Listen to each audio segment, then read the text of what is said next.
Women's college allows students to not be overshadowed in a male-dominated field. So STEM is usually male-dominated, and even at liberal arts, women's opinions, women's questions in classes often are over-dominated by their male colleagues.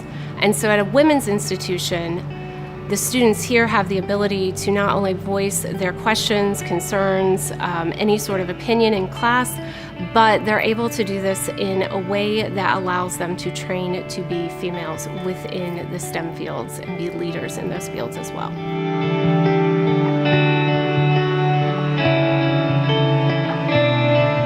So both the biology and the neuroscience program require intro biology, and this is one of the larger classes on campus. There are 40 students in each of the sections, and this is a smaller intro section than you would get at a larger university. Most larger universities, the intro bio sections could be anywhere from 500 to 1,000. So we have a smaller number in intro, and in that intro course, we're able to get to know each of the students. So this is one of the factors that allows a liberal arts education to stand apart from a larger university. Each of our classes are smaller, students are able to get to know their professors, and because of that, they have a deeper understanding and a better education. Additionally, we offer the ability to do research, and this is fantastic. Larger institutions, again, you're not going to be able to get as many students coupled or paired with each of the faculty members to do research. Agnes offers this ability because we have smaller student to faculty ratio.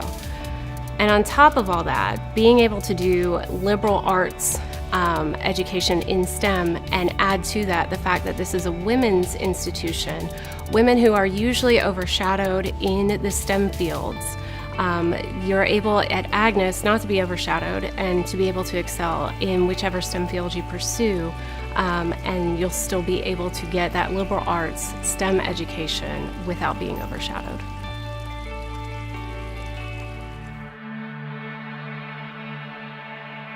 Undergraduates need research experience for several reasons. If they're going on to graduate school, either at the master's level or the PhD level, or they're going on to med school, they need to have at least 6 to 8 months of research experience. So we've tailored the curriculum, both in biology and neuroscience, so students have this opportunity associated with several of their classes.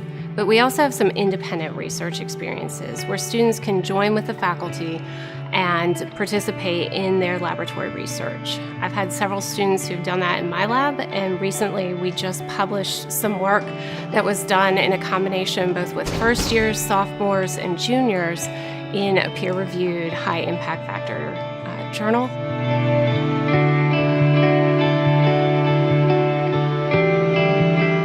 So all of our faculty have research labs, and they work with students, and we encourage students to write papers as first authors, and they go to regional conferences and national conferences, even international conferences, and many of the students publish their work as well. So we think it's really important. We have a 95% acceptance rate when students apply their first time to grad school, which is unusual. A lot of schools run less than 10%.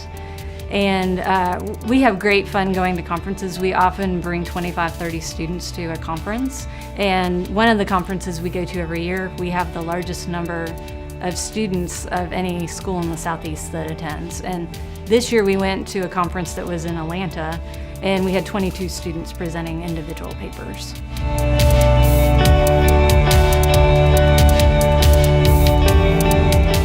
When we take students to conferences, they get really excited about seeing professionals presenting their research, and that inspires them to continue to do research.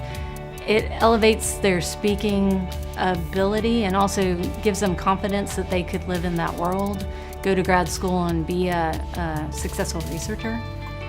So we have a lot of fun at conferences, and students are often at Agnes got nervous when they go, but after they come back, they're like, that was great, I want to go again next year.